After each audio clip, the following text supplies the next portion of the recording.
Maciej.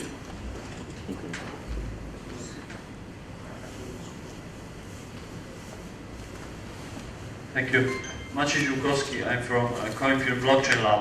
My question is, could you please name one or two companies just to give us the view which are your favorite companies in order to listen to all those steps? Are there some real examples? And the other short question is, do you think the whole government could be ruled like a company, or you think the country is totally separate thing?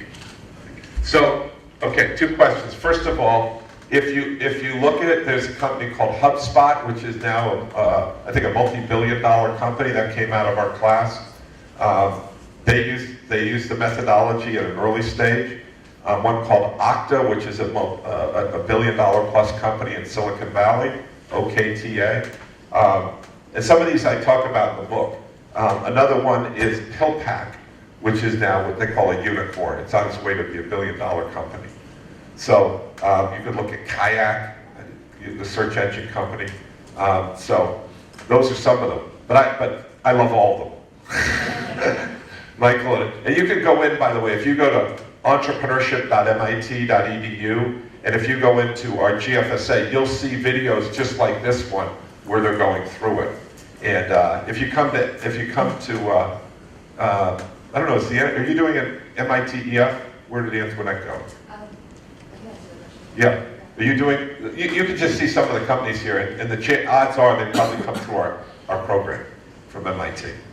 Are you doing a... We have a workshop in June for some of the finalists and the accelerator. Yeah, okay. But if you just go on, if they come from MIT, odds are that they came through our program. And the second one was, can government? It's a little more complicated question, because the beautiful thing about a startup is you got nothing to lose. I am a pirate. Now the question is, how do you change things within a bigger organization? By the way, this does not have to be for profit. Many of our companies that I'm equally proud of are Shop SoCo, S-O-K-O. They're empowering women in Africa. And how are they doing that?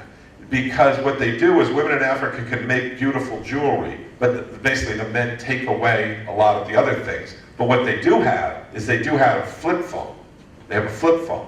And so what they do is Shop SoCo is they can make this, they can take a picture of it and message it to the Shop SoCo. Shop SoCo then puts it up on their website with a story about the artist, the woman in Africa.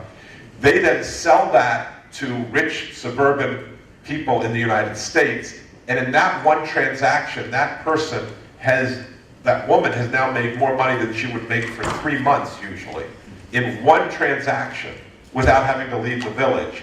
And now she can start to be empowered and do lots of other things. That is exactly the same methodology. Synergy in Kenya, what's the capital of Kenya? Nairobi.